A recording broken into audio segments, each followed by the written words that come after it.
Tonight on Crossfire, new chaos in Ukraine, threats from Vladimir Putin, and new concessions from a former president. Vladimir Putin changed.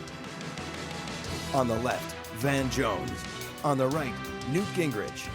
In the Crossfire, Representative Karen Bass, a Democratic member of the Foreign Affairs Committee, and Senator Ron Johnson, a Republican on the Foreign Relations Committee. Is President Obama stumbling or leading on the world stage? Tonight on Crossfire. Welcome to Crossfire. I'm Newt Gingrich on the right. And I'm Van Jones on the left. In the Crossfire tonight, we've got two opposing views on foreign policy. Well, now look, folks, we've got a lot of stuff happening in the world, but get ready. It looks like all spring and all summer, the Republicans are going to take every problem on the world stage and use it as an excuse not to come together, not to solve America's problems, but just to blame President Obama. The Ukraine, Benghazi, whatever it is, same script. Obama's making America look weak. No, you guys are doing that. That's what you're doing. America looks weak when we jump into these dumb wars that we can't pay for or win. America looks weak when we got an opposition party at home that won't help the president in the war, in peace, overseas, or at home. Now, Newt, I think you guys just need to make it official. The GOP has now become the Get Obama Party. That's what you guys are. I'd have more sympathy for your case, except that Obama makes it so easy. So I think it's going to be an interesting debate tonight. In the Crossfire tonight, Democratic Representative Karen Bass of California and Republican Senator Ron Johnson of Wisconsin. Let me turn first, if I might, Congresswoman, and I can't believe I'm doing this, but I'm going to end up quoting Maureen Dowd of the New York Times. Now, I have to confess, this for me is a new start. She said, especially now that we have this scary World War III vibe with the Russians, we expect the president, especially one who ran as Babe Ruth, to hit home runs. Now, as you know, he was quoted, I think, in Manila as saying, well, he gets occasional singles. Right.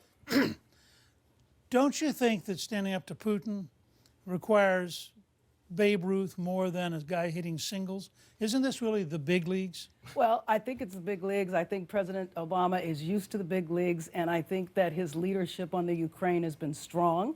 The Europeans now are stepping up to the plate, and clearly it's going to take all of us. It's the sanctions from the United States, but it is also the sanctions from the European Union. If this has been strong, yes. What would weakness look like? I think weakness would look like doing nothing. And I think what the president has done has been strong. And I do think he's showing the leadership. And I think that the Europeans will follow. And do you think it's had any impact on Putin? Oh, I do think it's had impact on Putin. And it's had impact on the Russian economy, okay? Now, whether Putin is willing to sacrifice the Russian economy, that's the question. But I do think it has absolutely had impact on the economy. I agree with you. First of all, it's so good to see somebody here from California. But listen, I am so tired of this weak versus strong thing, and I want to get you into this, Senator. It seems to me what we hear from Republicans, they want more belligerence, more saber rattling, more United States leaning over getting other folks' business. But guess what? The American people don't agree with that. They agree with the president. Let me show you this.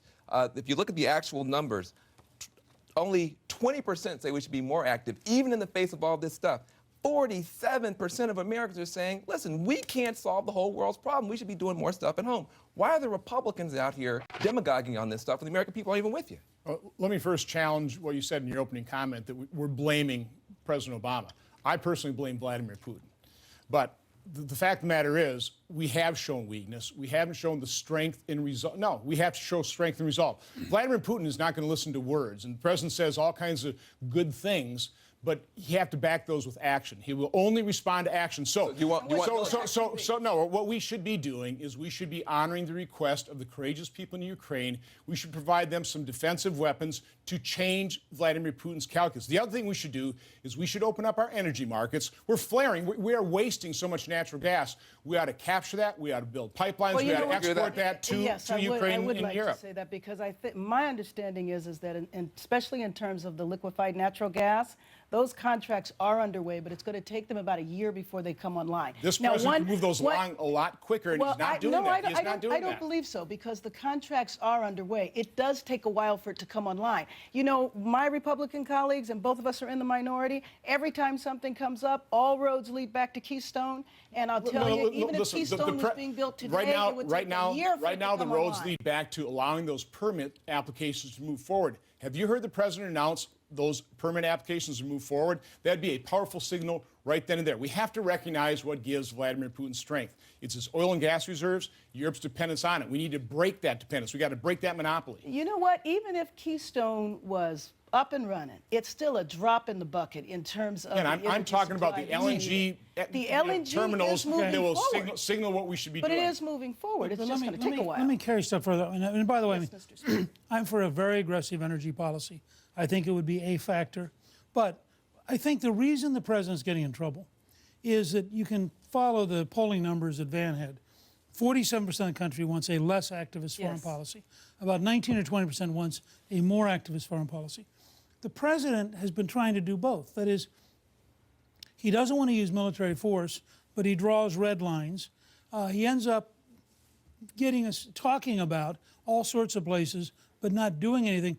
Isn't there, you know, how do you have a activist, non-activist, interventionist, non-interventionist policy? You know, the Pentagon, for example, was even counting Kevlar vests as an offensive weapon. So they wouldn't send anything that was useful to the Ukraine. Now, you're either going to do things or not do things, but this talk without effectiveness, isn't that a real problem? Well, I actually don't think that it is, and I do think that he has been effective, but it is a real pushback. I can tell you, constituents in my district, the last thing in the world they want to hear is us getting into another conflict. That's a real issue, and when I think of my You know why that is, though? Because this president hasn't taken the time to explain why Syria is a national security issue for the U.S. Hold on a second. He has not taken the time to explain why Vladimir Putin's aggressive expansion does threaten our national security and the world order. He has not explained the American public. He's been criticized for explaining too much. Too much, exactly. You can't have it both ways. He's deliberating too much. He just He didn't say a word about Syria. All of a sudden draws a red line. And then, obviously, does nothing when that red line is crossed because he hasn't.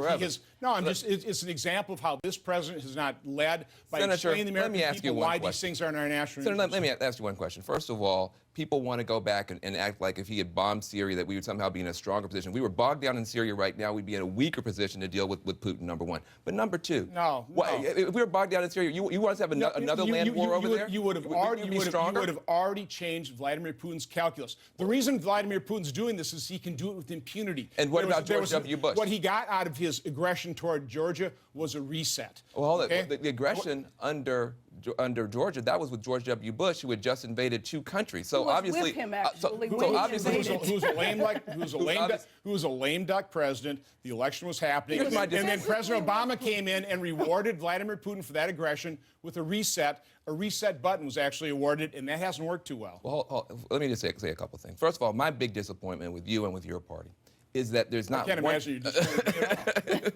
Is that there's not one thing that you guys have put forward that the president is disagreeing with. You don't want direct military involvement against Putin right now, do you? I want us to provide defensive weapons, things like anti-tank weapons, to the trained members of the Ukrainian military. Between the Republicans and Democrats, the only debate between Republicans and Democrats right now in this town is how many sanctions and how fast, what's the speed of non-military involvement. We want to see President Obama announce that he's going to allow those applications for those LNG terminals, those permits to proceed forward. That'd be a powerful signal. Terminals are moving forward. It's just going to take them about a year to come online. So I don't know what you mean when you say that. It is going back to Keystone. It would be like the Keystone XL pipeline. That permit has taken 5 years. No, but we fought in World War II in a shorter time period. I was just going to make the same point. I mean, we're now moving at a pace that is so bureaucratic and so cumbersome that if you're Putin, you're sitting there thinking, the president probably doesn't mean whatever he just said. The Congress probably won't back him. The American people don't want to get involved. So, You know, if I end But up with if we had the Keystone Pipeline, Putin would fall down and beg for mercy. This is stuff that doesn't we're make any using sense that at as all. an example of just his lack of leadership and the fact that I don't believe he's going to allow those what I think those it's really permits to go important forward. when we're going to sit here and talk about Ukraine, we do have to continue to talk about Europe. So Europe's role, the EU's Absolutely. role. This is not all about the United No, States and we should Ukraine. certainly be trying to let get me those just folks say- to spend more. First of all, I think Europe will always be weaker than we are. So if we're weak enough, they'll be really weak. But next, I'll tell you where former President Bush is wrong about Vladimir Putin. And we want you at home to answer tonight's Crossfire question. When did Vladimir Putin take power in Russia? President Bush reflects our entire foreign policy elite in both parties. They continue to believe bad people can be good people if only we be nice to them. Putin has been Putin for the entire time he's been around. He was Putin in the KGB. He's been Putin since he started running the country in 1999. If we're going to deal with him, we have to see him for what he really is. In the words of former Defense Secretary Bill Gates, a stone-cold killer. Back with us in the Crossfire, Congresswoman Karen Bass and Senator Ron Johnson. And I think you feel like that's a pretty grim but maybe accurate view of Putin. I do. I think it's rather scary. And I think some of the photographs of him show he looks pretty thuggish. Although I don't think we call him that. I think the only change is he's just been emboldened. You know, Right. He's gotten into that power. His head is expanding, and he's more dangerous now. I would agree with you, and I do think it's because of the entire world, not because of President Obama, that he's emboldened. You know, I'm very curious because you were commenting during the break that you've just been in Ukraine. Right. And I'd ask you both of you, do you really believe if he's determined to be aggressive that we can stop him? Probably not militarily. From my standpoint, it makes no sense for Russia economically. Which just doesn't. So you really have a megalomaniac, you have an egomaniac in Vladimir Putin who wants the power and is willing to move forward. So I don't know how you do stop that, look, other than to potentially change his calculus. Sure. And hopefully he's rational enough to realize that his economy will Now, I love suffer. this. I love this conversation because now we're actually trying to figure out something. But here's my problem. This has not been the conversation we're hearing from the Republicans today on the Hill. You're just not listening close enough. On the Hill, I think I heard it today. You it have was too much of a Benghazi. filter. You just assume I things you listen. shouldn't No, assume. actually, We're all reasonable. Benghazi is reasonable. Here's what I don't understand. Right now, we've got the entire eyes of the world focused on Ukraine, on what's going on there. It's the most dangerous part of the world. And your party is 1,300 miles off talking about Benghazi on a different continent. Why are you guys so obsessed about that issue President Obama on a week like this? President Obama and his administration shouldn't have lied to the American people for weeks on Oh that. They my should have God. been transparent, got the story out, got it behind never him. made a mistake. And people, You- this was far more than You a think mistake. this week far the more most than a important mistake. things the Republican Party to be talking about on national television all day long is Benghazi? Yes or no? It's news when you have an email from Bedrhodes, pretty well being the smoking gun that proves this White House. This is a smoking This was a gun. strategy. And again, you're the one that brought it up. I was happy talking about Ukraine. You're the one that brought it up. But you know what? I do want to point out, because I think there's agreement here. The senator and I agree. I do think that Putin can be brought to his knees through the economy. So he has to make a choice. Does he want to invade Ukraine, or is he going to sacrifice his economy? And so we kick up sanctions and we increase to a sectoral approach, meaning the banks and the financial sector, and then the Europeans join in, bring his economy to his knees. But we need to do more than that, because economic pressure requires rationality on his part. He might be rational, but he really will respond to action. I think you have to, like you say, you've got to provide defensive weaponry. To quote my mentor, Bob Michael, I'm going to be the skunk at the garden party for a second. Okay.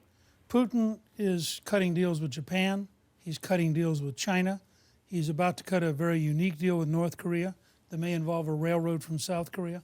He, I think, is in a position where he is anticipating whatever we're going to do.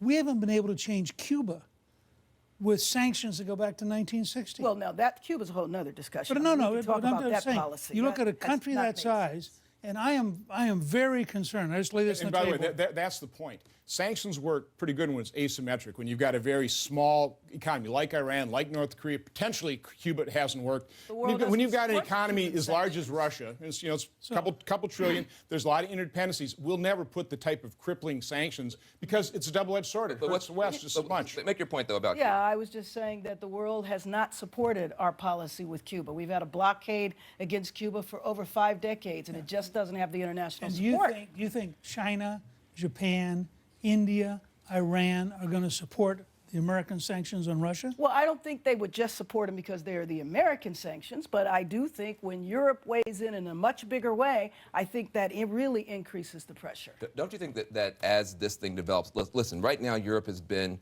timid, they've not been that helpful, but you look at the scenes now, these are going to get worse and worse. Don't you think that at a certain point the Europeans do come around and the president, a patient hand of using sanctions? You don't start with your last card, you start with your first card. Don't you think that the calculation of the Europeans begins to change? No, I don't think the Europeans will ever support the kind of sanctions that would actually change Putin's calculus. Now, we should blame Obama give him for a try. that. You think if Obama gave a better speech, they would do it? Listen, they would do something different? No, if he provided my defensive point about weapons, President then they would Obama is he has shown weakness for 5 years. The world has seen it, and that's dangerous. The world actually does look for American leadership, and as they're witnessing this, North Korea's watching, Iran's watching, China's watching. They are all emboldened by our weakness, our lack of resolve. And that's after 5 years, President Obama.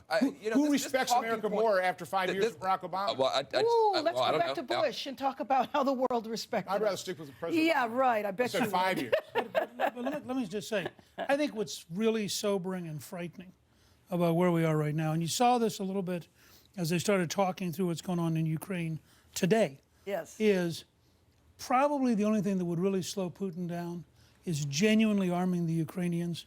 That is a big decision. We went through the whole Cold War for 50 years.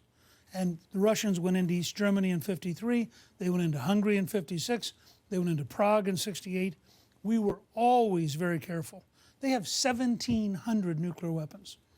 And I just think this But is it the wasn't most... arming those countries No, that but- led to the end of the Cold War and That's the right. It collapse was of the eventually a Soviet very Union. long-term collapse. Right, I'm just and it saying, was economic We in may need to be basis, thinking right? about a 20-year plan to deal with Putin, Yes. not a 20-week plan. And I would tend to agree with you on that. And I don't understand why, if this is true, and I think I appreciate your perspective, where are the Republicans who are willing to play this longer game with this president? You talk about how weak this president is. I don't think this president looks weak to al-Qaeda. I don't think this president looks weak to Muammar Gaddafi. I don't think this president looks weak to a lot of people. But I think America looks weak when the Republican Party attacks this president, when he goes for peace, when he goes for war, when he tries to do overseas, when he tries to do stuff at home. Yeah. You attack. Where is the one area you're willing to work with this president on? Well, first of all, the long game. What was the first thing I said we had to do? Look at this strategically, and we've got to open up world energy markets. We need to start exporting our natural resources, break up that monopoly. That's a long-term strategy. You're not going to get immediate results from that. But you mentioned Muammar Gaddafi. That was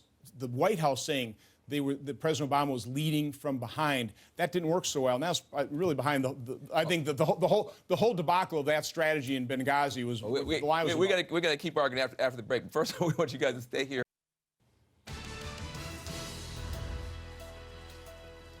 We are back with Congresswoman Bass and Senator Johnson. Now it's time for the outrages of the day.